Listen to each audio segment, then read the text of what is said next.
Assalamu alaikum, welcome to Muslims for Progressive Values. I'm your host, Kendra Cordova, and today we have another super special video. We are going to be doing the third video, which is Unit 2, Part 2 of the Progressive Islam curriculum. So shout out to the A&A Foundation for making this possible, as well as MPV for putting this on for us. Of course, if you like the stuff that you see here, go ahead and like and subscribe, share it in the comments, share with your friends. And you can always reach out to me at mpvwithkendra@gmail.com. Yep. So here we go. Today we are going to be doing the second half of Unit 2, which is about the foundations and principles of progressive Islam.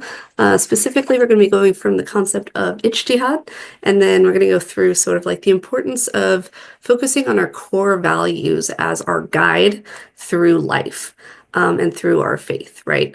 And why it's so important to really hold on to those core values. Some of the misinformation and misunderstanding that we tend to have when it comes to a more progressive mindset, believing that it specifically comes from the West. So we're going to be breaking that up as well. And then just going into the importance of social justice, which is like the center of progressive Islam and progressivism in general. So here we go.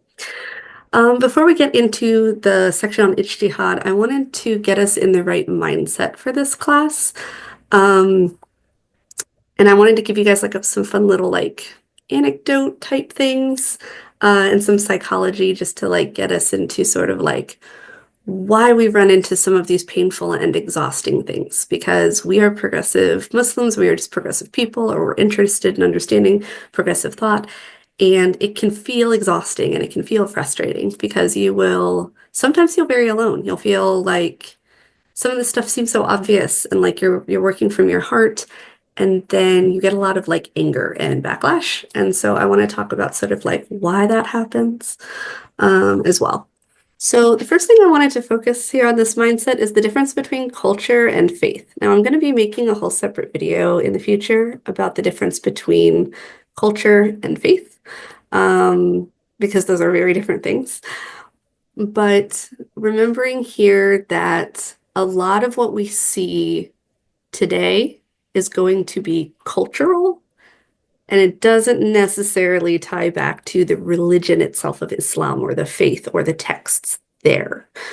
So here's a funny little like anecdote tale that one of my teacher friends told me about.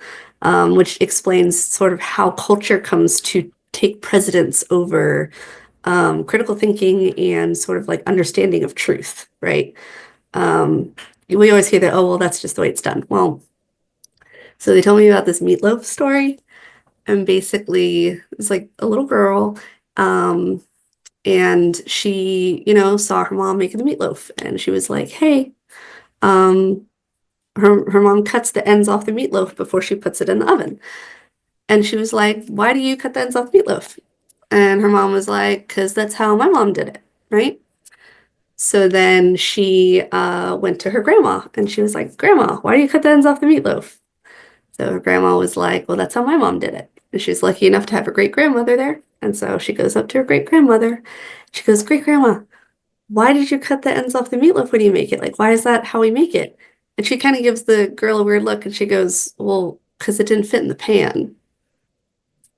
So sometimes things will happen for some reason in a person's home life or culture or something, and then people just continue to do it, and then they forget why they even did it in the first place, but that's just the way it is. And then if you question it, it's like, why? Well, it's just how it's done, right? So that meatloaf story really helps me when I sort of come into contact with some of these things where it's like, oh, you have to do it like this. This is how it is. This is how it's done. And if you notice there's no answer as to why, that's probably a cultural thing. So I'm going to break down culture in a different video, but I love that meatloaf story. So the other thing that we run into as we run through things like Ijtihad or just culture versus religion is going to be things like the backfire effect. And I know I talked about that previous videos, but basically the backfire effect is this well-documented psychological phenomenon where they were doing brain scans of people when they were met with opposing viewpoints, like viewpoints or worldviews and opinions that didn't match theirs. And they wanted to see what happened in their brain. And it turns out that your brain fires and takes the same pathways as it does when it is presented with a physical threat. So this means if I say, I think, Muslim women should have the same rights as Muslim men. If I say that out loud and the person on the other side of me doesn't think that way, their brain is going to act the same way that I just like pulled out a knife. Like they're going to, and this is why they buckle down and get further actually into their beliefs. We all do this. We have to be very conscious of it. But when you hear an opposing viewpoint, the first thing your brain does is it's like, oh my gosh, this is a threat. You need to just kill it. Make it end. It's going to ruin our lives. Like, we can't do this. And that's why you get this, like, how could you say it? And it just turns into that. The good news is once we start recognizing it, we can reduce the chance of that happening in ourselves. And then we can also recognize it in other people. But that happens, right? And then the second step after the backfire effect, which is like the hardest part of when we're talking about new ideas with people, is going to be once you get that realization that, oh, like I or they are reacting in this like fight or flight hostile way. The hardest thing after that with Ijtihad, which we're going to go into, is the idea that you have to now be able to critically think through things. You need to be able to ask questions. And that's very hard. Humans are not very good at admitting that they don't know something. And they're really, really not good at admitting that they might be wrong. And so this is what causes this situation to be so difficult when we want to come to the table with these new ideas or we want to talk about things with people. Because first of all, you have that backfire. And then after that, you have to work through the mental breakdown and emotional like unpacking of the idea that like you might have been wrong. But we need to do this. It's very, very important work. We all personally need to do this. We need to know how to do it. We need to know how to help other people through it too, because critical thinking is really just the way to understand the world, understand God, understand everything. It's necessary, right? So I love that. The other thing, this is the very last thing before we get into lesson 3 for Ijtihad. I just made a little note about it. When we talk about like rules and we're trying to like define what's important, this is why we're going to get into those core values later, is because if you try to make a rule for something as diverse as the human experience or diverse as God's relationship to a Muslim, even that specific, there's going to be exceptions. And unfortunately, I got into this with a scholar once because both of my kids are special needs. My daughter is severely autistic. So you always hear these rules of like, they need to be praying by the age of 9. And by the age of 9, they need to be doing their prayers or else, right? Like we hear like these strict little boxes all the time of like, oh, and as soon as like a girl has her period, then she has to be wearing these exact clothes. And it sort of turns into all these little boxes. And I was like, okay, but like my kids won't be able to do that. And like my daughter can't comprehend prayer, let alone anything, ritualistic like that. And he had sort of gotten, again, this like backfire. He was like, the exception defines the rule. The exception defines the rule. The exception shows you what the rule is. I teach rhetorical analysis, and that's a logical fallacy. That is a hardcore logical fallacy. If a rule has an exception, it means that that rule isn't actually as strong as you thought it was. They use this in science as well, for my science and math peeps out there. The idea that if you say birds can fly, birds fly. And then you go, okay, but penguins, it doesn't strengthen your argument that birds fly by having an exception that penguins don't fly. It actually kind of makes that rule not even a real rule at that point. So all of these different things, I just wanted to get us in that mindset. So now we can get into the stuff, but just there's a lot of layers we got to work through as we work through this stuff. So let's pay attention to how we're thinking and why we're thinking it. So Ijtihad. We started on this topic a little bit last time, but I want to refresh and then go deeper into it. So the concept of ijtihad, it basically means using your own understanding, your own thinking, your own experience to come to a conclusion. This sort of falls into that whole concept of like trying to understand the way that rule might fit into a specific, event or something that's going on with you. So ijtihad comes from the root JHD, which is like jahada. In early Islamic history, ijtihad referred to the process that early Muslim jurists would use to reach legal rulings and address various social issues. Okay, so you're back in the day, you don't have cell phones, it's you and like some two dudes arguing over whose goat that is. We now need to, right, be able to understand the best way to come to this. We're going to use our theology, we're going to use what we know about that, and then we're going to come to our ruling. That's the concept of ijtihad here, right?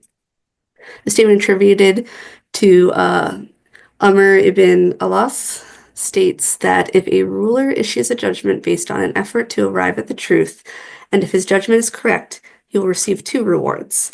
If, on the other hand, his judgment is incorrect, he will receive 1 reward. So there's still a reward, technically, like if you think about like, earning the good deeds from, Allah and all that. If you're just trying to find truth, looking for truth is important. You might not always get the right answer, but the idea that you're looking for truth is seen as a positive, and then of course you want to arrive to the best answer. And then commenting on the statement, Ma'alim al-Sunan wrote that the ruler whose judgment is mistaken is still rewarded because his effort to arrive at truth is a form of worship. He's not rewarded for the mistake, but neither does he incur any guilt on account of it, right? The guilt and the problem here isn't that we might get it wrong. It's that we're not doing it from a good place. We're not actually trying to look for truth. We're not coming to it with a pure heart. It's important to be searching for truth, right? So ijtihad was originally practiced by mujtahids or Islamic scholars who met the following requirements. So they decided, okay, well, who's going to get to like come up with this stuff? Let's focus on the people that can like meet these requirements. So the requirements were knowledge of the Quran, the Sunnah, Arabic, and legal theory. Those qualified the jurists. And initially, all qualified jurists had the right to exercise this original thinking for the sake of the legal determination. So this was like scholarly based determinations at the time.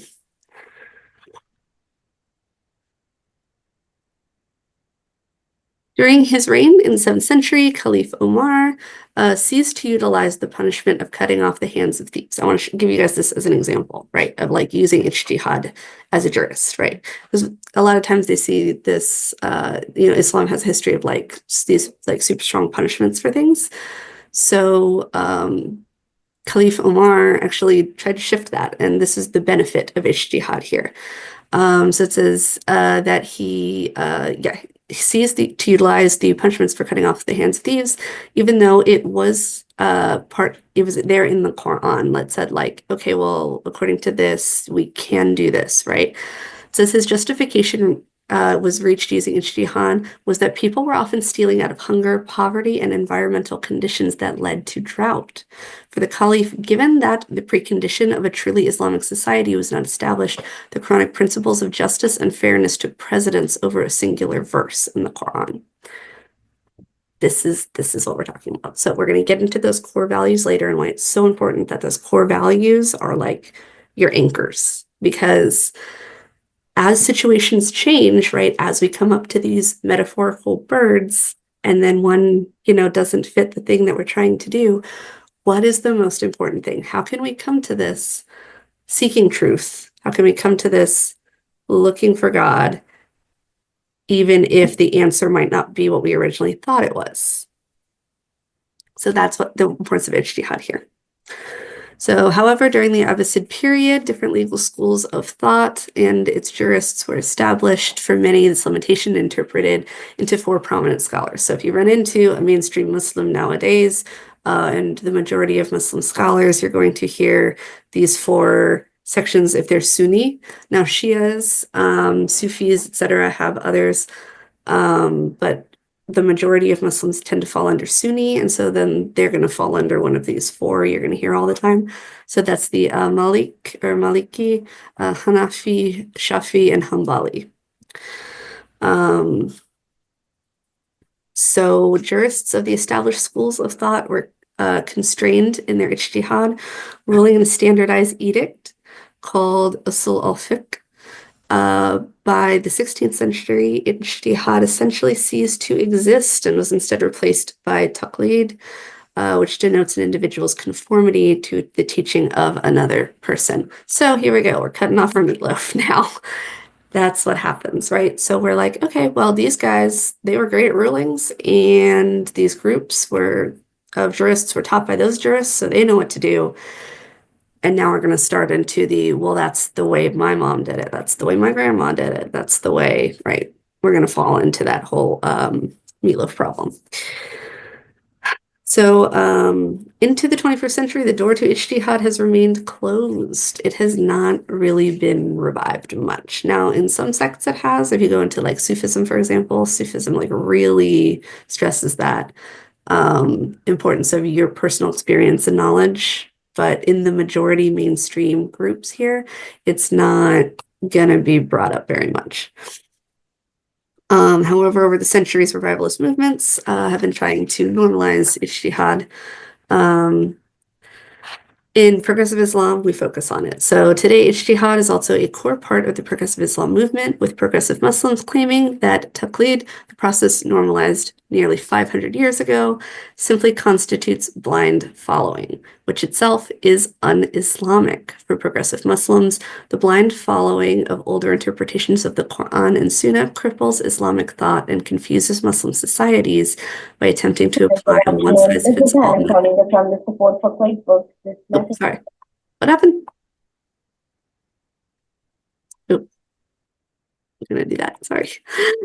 So cripples Islamic thought and confuses Muslim societies by attempting to apply a one-size-fits-all method to interpretation of a diverse society that has modern problems. So rather than apply this one-size-fits-all method, progressive Muslims argue that the door to ijtihad should be reopened because it allows individuals to constantly search for the truth on their own, because according to Islam, no singular human has a monopoly on the truth. This pursuit of knowledge pays homage to human reason and the pursuit of human intellect, which is a critical part of the Quranic message and essential aspect of being a practicing Muslim, period. I love it.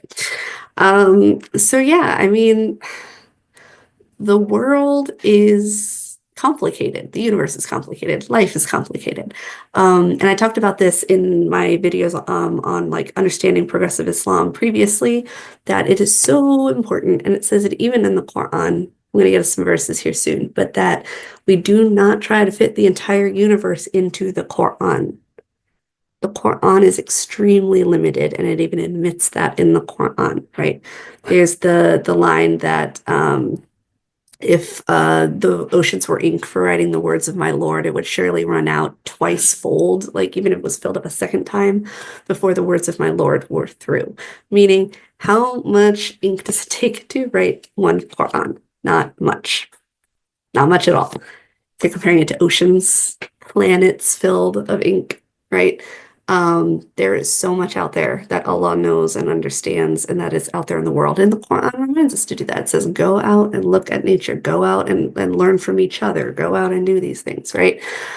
And so if you try to make those little boxes and those little rules, especially on rulings that were from, let's say, 500, 1,000, whatever years ago, it's not going to fit anymore sometimes, because the world has changed.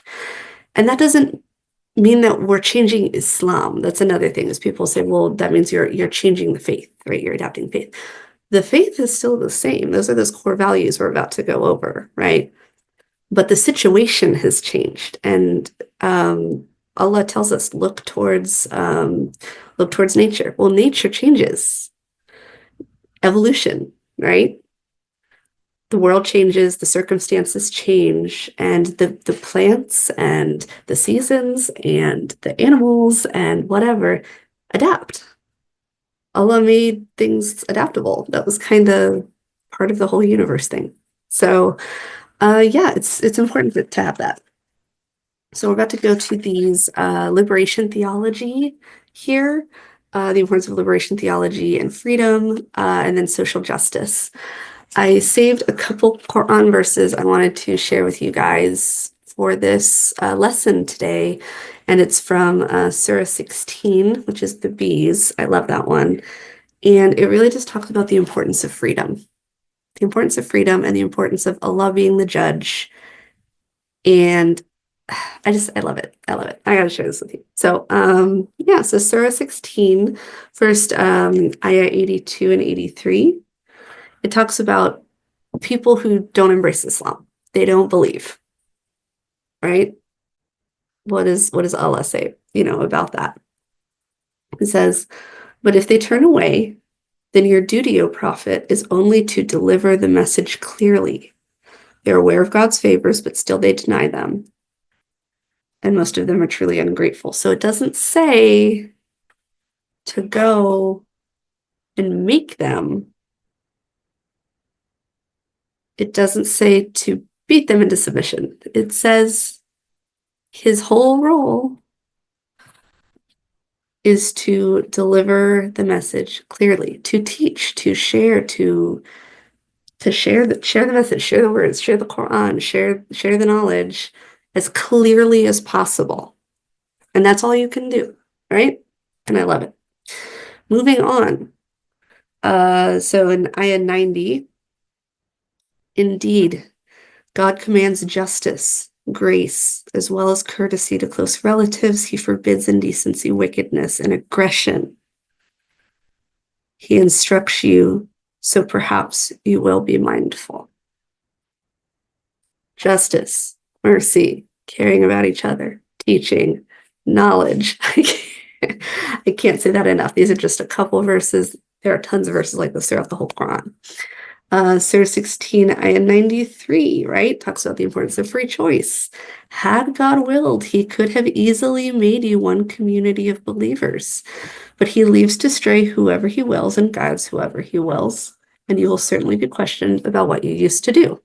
The whole point is freedom of choice, freedom to make those decisions, freedom to learn, freedom to be your best self, freedom to express, freedom to do all of that stuff. And then at the end, Allah is the judge. Yes, of course, we need some basic rules for things like don't kill each other. And I mean, yeah, I get it. Like there's crime, there are bad people, and they're going to do bad things. And we shouldn't, advocate for people being able to be so free that they harm other people. But outside of those core values there and like the harm, it's like at some point you end up infringing on Allah's entire point here, which was freedom to, figure it out. And then finally, let's see, ayah 97 says, whoever does good, whether male or female, and is a believer, we will surely bless them with a good life. We will certainly reward them according to the best of their deeds. Do your best, search for truth, justice, mercy. Don't be aggressive. I mean, it doesn't get more plain than that, I think. So, liberation theology in progressive Islam. So what is liberation theology? I did talk about it a little bit in a previous video. I think that was during the homosexuality in Islam, because there's a chapter of that actually in that piece. So liberation theology is defined by the Encyclopedia of Religion as a critical reflection on the historical praxis of liberation in a concrete situation of oppression and discrimination. In simpler terms, liberation theology is a method of interpreting scripture from the perspective of oppressed people in order to engage in the struggle to improve the lives of the underprivileged, underserved, and marginalized. Okay. So when we look at the stories of the prophets, when we look at the Quran or religious texts, we are saying, what does this have to do with the poorest or the least or the most abused? Or they have, I remember in Catholic Church, they have the whole Jesus quote, the whatsoever you do to the least of my people, that you do unto me. There's actually a form of that in the Hadith Qudsi, which I've shared before, which is basically like Allah asking this person, like, I was hungry and you didn't feed me, right? I was thirsty, you didn't give me anything to drink. And he was like, what are you talking about? You're God. Like, I can't feed you. And he was like, whatever you did to the people that you came into contact with, I was there. Right. And that's what this is. So when we look at stories of, like, let's say like Moses is a big one. Everybody loves, the story of Moses, right? Because it's so liberating. We're talking about, a rich, unfair society that oppresses specific people for their faith or their culture or their lineage being freed by God. That's important. The fact that in early Islam, as we've talked about previously, in early Islam, the rights and stuff for people were pretty novel for the time. They wouldn't be considered progressive today, in the way that they were set, but at the time they were considered extremely progressive. Rights for women, rights for women after a divorce, rights for slaves, rights for just people in general. There's freedom of religion in early Islamic cultures for the first 100, 200 years, because that was the point, right? There's historical accounts of Jews or others having to flee certain areas, and they ended up going to Islamic run areas because they were safe. So as we come to the Quran and Islam in general, a liberation theology means, how can we interpret this as a way to help the people that need it most? So understanding God's word as demanding that believers must struggle for human well-being in addition to our pursuit of spiritual health and well-being. Intersectionality is also at the heart of the implementation of this theology, which means to practice liberation theology is to address oppression at various levels, including gender, socioeconomic status, geographical location, race, class, and religion. Okay. Liberation theology was coined by Jesuit Father General Pedro Arrupe in 1968 at the advent of the movement in Latin America that tied religious faith, specifically Catholicism, to social justice, right?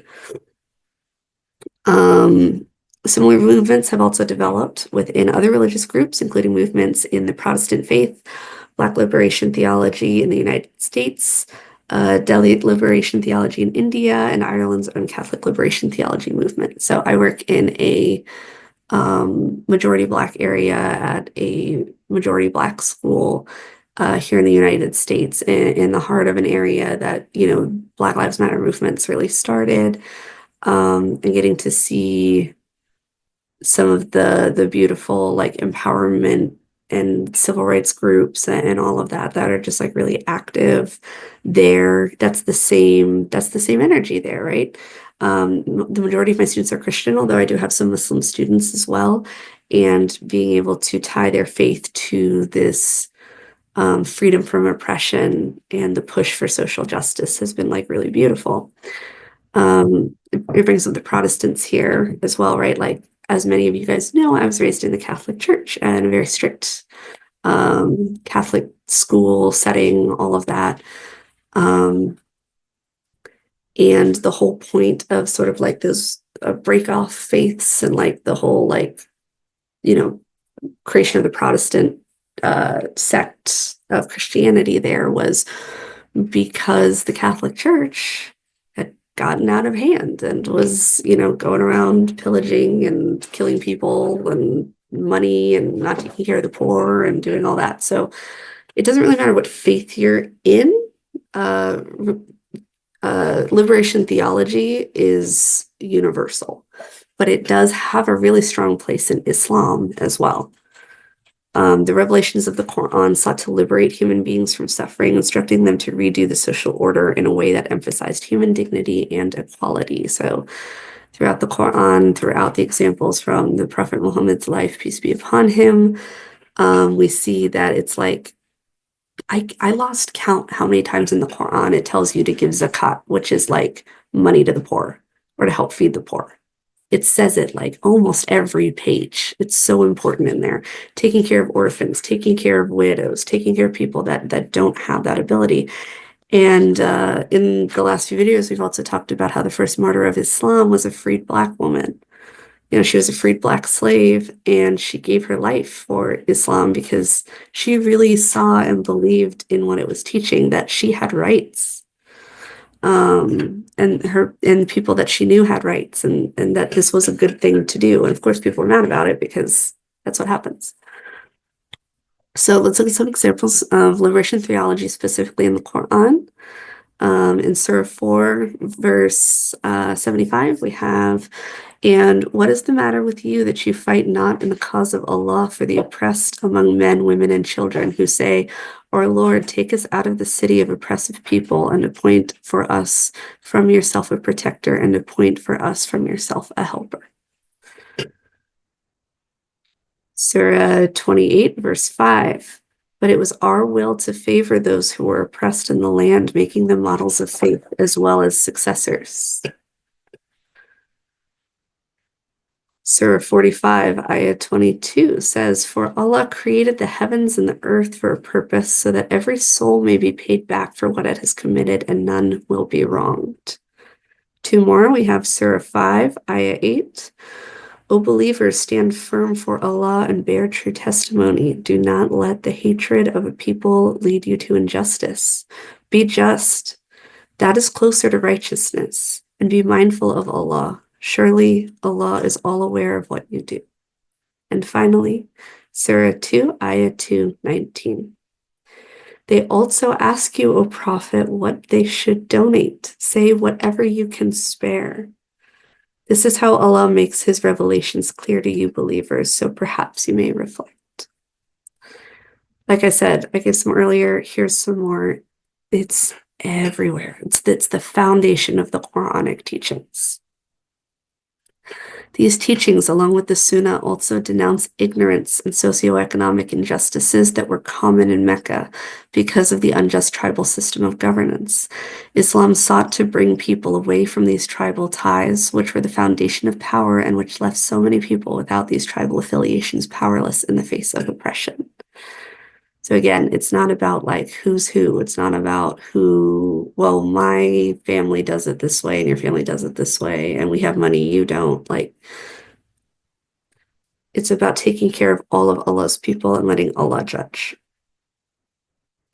In the face of violent persecution and economic hardships, the early Muslim community remained steadfast in following the Quranic mandate of building a just and egalitarian society as forefront to their religious practice. His understanding of social practices as a form of religious practices did not remain long in the Islamic tradition, unfortunately, and was essentially done away with during the 7th century as the Umayyad Empire established a dynastic rule, eliminating free will and secure social systems that were built upon this free will. So eventually, human's human, someone gets in power, someone wants to keep power, they figure out a way to make it work. We see this all the time. We're seeing this today. I mean, think about it. Like, we got electricity, we got water, we got internet. I'm talking to people in these classes all over the world on a daily basis. And yet, someone gets money, someone gets power, they take power, they hurt people, they kill people. It's the way it is.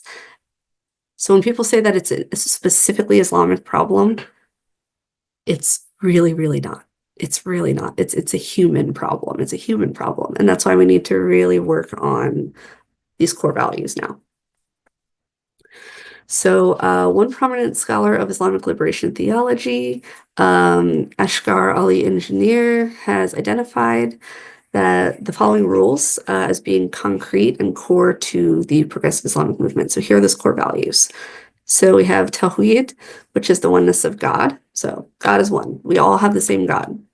It's not their God versus our God, right? It's God. God made everybody. There you go. Deen, which is religion. So your deen, your adal, justice, rahma, compassion, ihsan, benevolence, and hikmah, wisdom. So you need to understand the unity. You need to understand faith, justice, compassion, benevolence, wisdom, specifically for progressive Islamic liberation theology.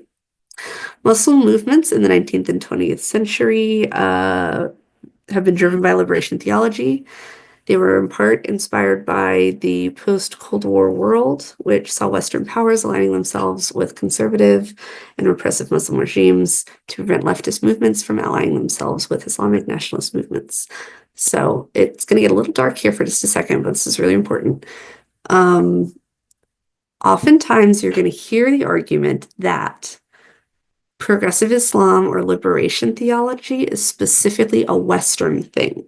You've probably heard it 1,000 times if you're watching this video, but oh, that's the West. It's the West corrupting Islam. It's the West corrupting. Yeah. While there could definitely be an argument made that there are certain parts of the Western world that might be seen as more protective of rights of, let's say, like women, or maybe less, violence in certain areas, or maybe, there's more like freedom of speech, freedom of faith, that kind of stuff, specifically for specific groups of people in the West. We weren't the first ones to do it. And also, we have a history of being super oppressive because the West is a bunch of rich people that have a lot of power and money and are trying to keep it. So, for example, you have the stuff that went on in Indonesia between 1965 and 1966, which was a genocide of about 1 million Indonesians who aligned with the country's leftist movements. It was a US-backed military people that had a significant support from Islamic groups as well.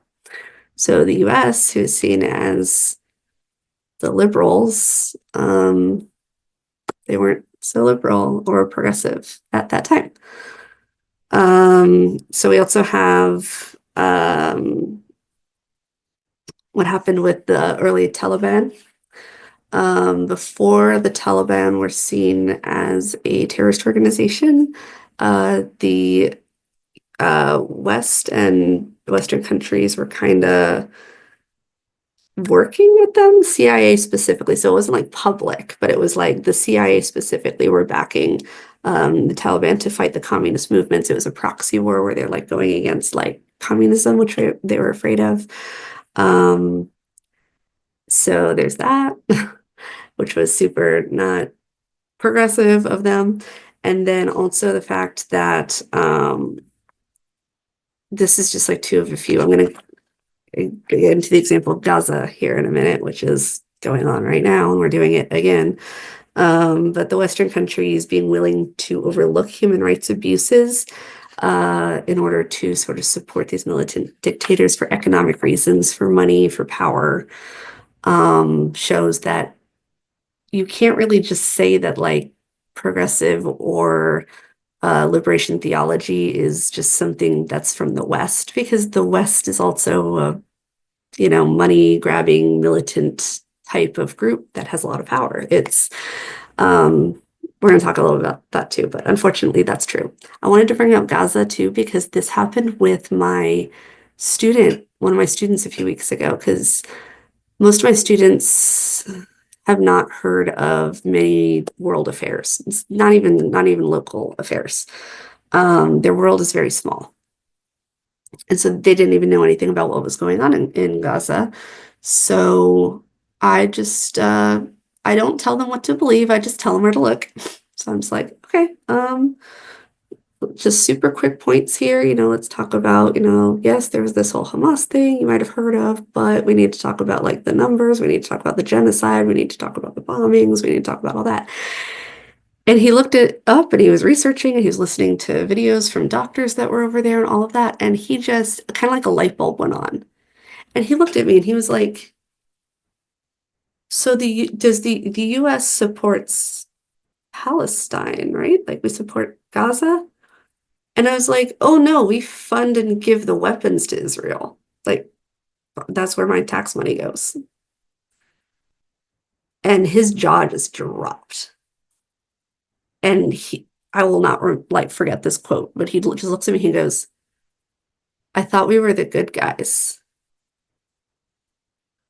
And I was like, this is why it's important to be educated. This is why it's important to critical think, and why it's important to look at both sides. This multiple critique. We talked about that concept earlier. The multiple critique means that you should never fully align yourself with someone so much that you stop asking questions and you just believe and do anything that they say. Being able to critique both sides of something. So being able to critique that both, there's cultural issues within Islamic majority places that we would like to address, and also saying that the West has issues too. And just because I'm from the West doesn't mean that I don't see that too. That's that multiple critique. Depending on who you are and what place and what time, the good guy shifts. And so it's more important than trying to find the good guy than to trying to find what are your core values and how can you live those? What are your core values and what can you do to make sure that that continues to be something that's out there in the world? Right? So for progressive Muslims, this alliance underscores why integrating liberation theology into their movement is imperative. By including liberation theology into the progressive Islam movement specifically, progressive Muslims affirm that for them, faith is an indispensable part of struggling against oppression and injustice. Ijtihad and multiple critique should both be used. It necessitates a reinterpretation of texts in a way that affirms social justice, advocacy, and faith as part of the practice. Okay. So, last section. Here we go. This is the intersection of theology and human rights. This is just to go over again. Human rights is bigger than faith.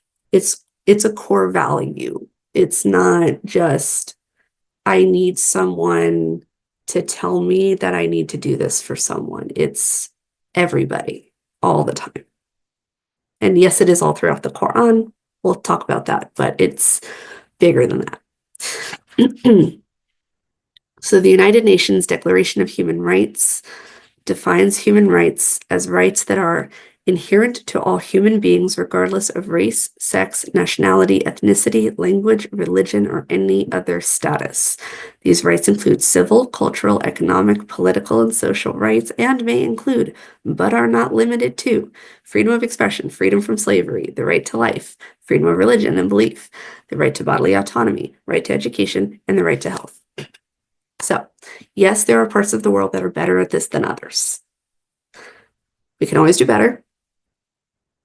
And again, it also depends on who that person is within that society. We need to make this universal across the board for everybody all the time, not just the people in power, not just the people that are more privileged in that society, but it needs to be for everybody, right? So like freedom of speech, for example, I'm up here and I'm making this video and I'm going to post it on YouTube later. That's freedom of speech. And yet, in the country that I am in, we had students who were here legally on visas who outwardly supported Palestine and were just picked up off the street. That's not human rights-y. That's not free. That's scary and oppressive. We need to make sure that it's everybody all the time.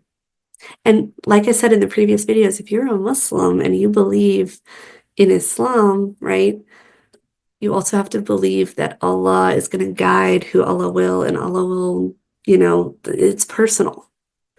the right, I hear a lot of Muslims tell me that they're so happy that I became a Muslim. And I'm like, you do realize that I wasn't raised Muslim. And one of the benefits of the society that I am in, although it's not Muslim majority, is that I didn't have some kind of penalty on me to look outside of my religion, to learn more, to ask questions, or to convert to a faith that I believed in. It helps everybody. It's not, we can't just make it about our group. It's people, period. Period. Across the board, people. Okay. 1400 years ago, the Quran too established its human rights framework, which we have gone over pretty extensively. The values of justice, dignity, and mercy, and the divine revelations that accompany these values are the foundation of human rights as we understand them in Islam. Strengthening this foundation is the Islamic principle of unity between God and humankind.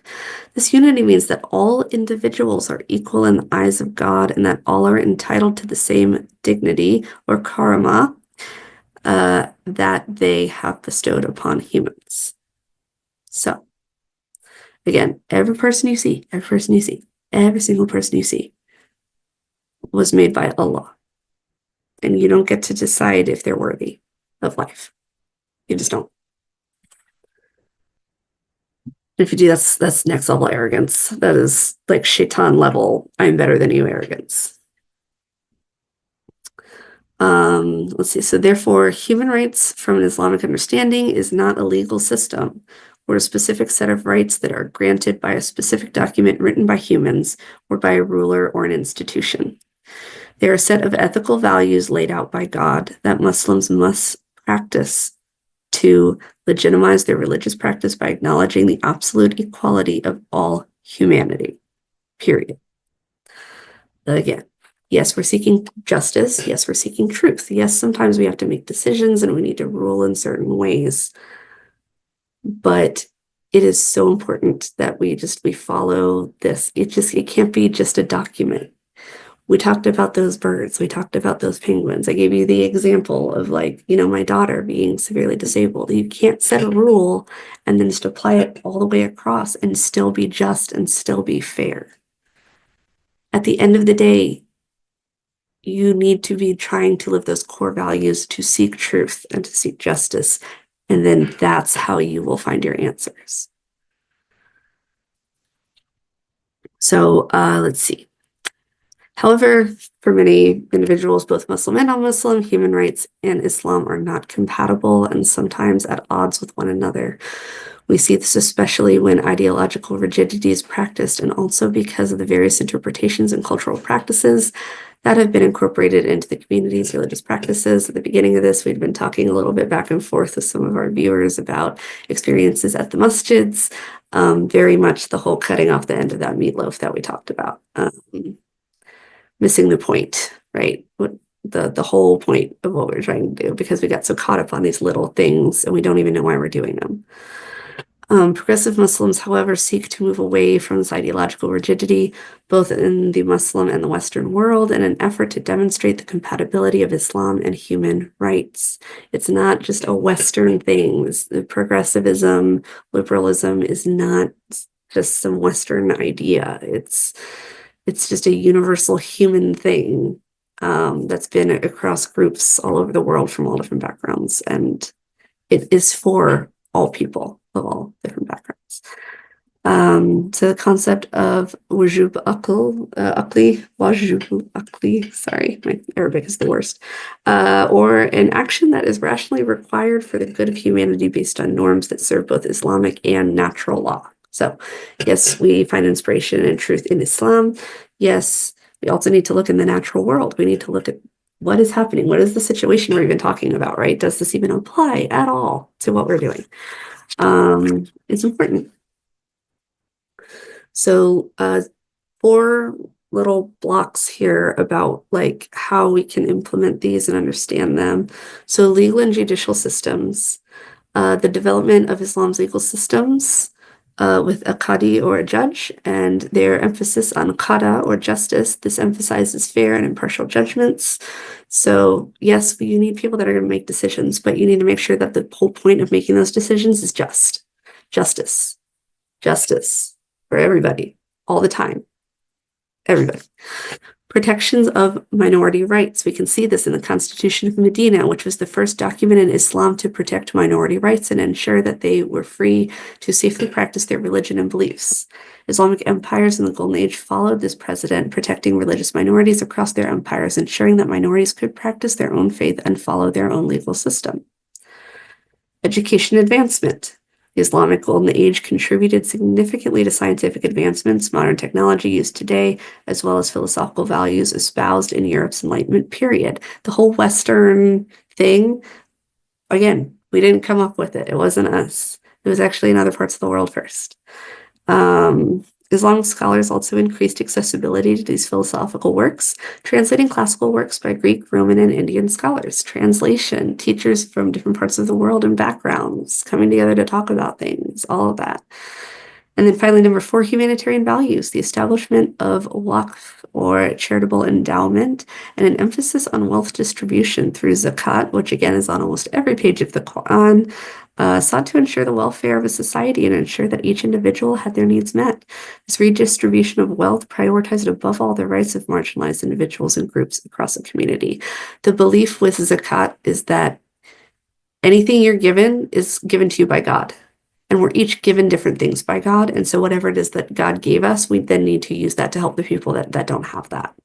So you might be given more freedom of speech. You might be given, you might be planted in a place in the world where you can do more, right? You might be given more money. You might be given more knowledge. You might be given more physical strength. You might be given whatever it is that Allah gave you. The whole point is that you're supposed to use it for everybody. So yeah, that's a huge part of this. Unfortunately, many of these historical Islamic values that upheld human rights as a core part of the practice of Islam have been replaced by an overzealous majority whose expression of religion relies on posturing and ritual in a way that limits rather than enhances the rights of the Muslim community. If you guys want to look into some examples of some human rights documents in the Muslim world and then also just internationally, we have a list here. So human rights documents in the Muslim world, you can go take a look at the Arab Charter of Human Rights, Organization of Islamic Conferences, and Cairo Declaration of Human Rights, Organization of Islamic Conferences, Covenant on the Rights of Children in Islam. Those are 3 big ones there. Human rights documents for the international community. We have the Universal Declaration of Human Rights, which everybody knows from like the UN.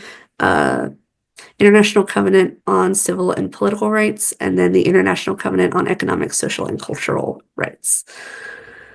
So often these documents enshrine human rights but in principle only. So you have to sort of use multiple critique. As it says here, progressive Muslims have to deploy multiple critique to call out the double standards that the human values sort of are listed in these different sections. Sometimes it'll just only be like an idea, but again, they'll only kind of cover it for a very specific demographic of people. We need to make sure that we are looking at all sides. For example, as a progressive Muslim, you can't just say like, I'm a progressive Muslim, and therefore anything a progressive scholar says, I'm going to follow that every time forever. That can lead to terrible things and nonsense, regardless of who the person in charge is. So we always have to be able to look at the other side, the problem going on there, and then we need to be able to look here, and we need to be able to say, okay, what are the problems I'm having, and how can I fix that too, as well. So that is the end of the second part of the Unit 2 for the Foundations and Principles of Progressive Islam. I'm now going to open it up. I'm going to stop our recording. I'm going to open it up to questions, comments, concerns, etc. Just for the people watching later on YouTube, just a reminder that if you have any questions, you can always email me at mpvwithkendra@gmail.com. If you're looking for a progressive place to give your zakat money, MPV is a great place to do that. It's an international nonprofit organization that helps to foster and grow the progressive Islamic movement throughout the world to help with human rights, social justice, all that stuff. Don't forget to like and subscribe. You can leave comments. I will, inshallah, get back to you soon as I can when I see those. And inshallah, I'll see you in the next video.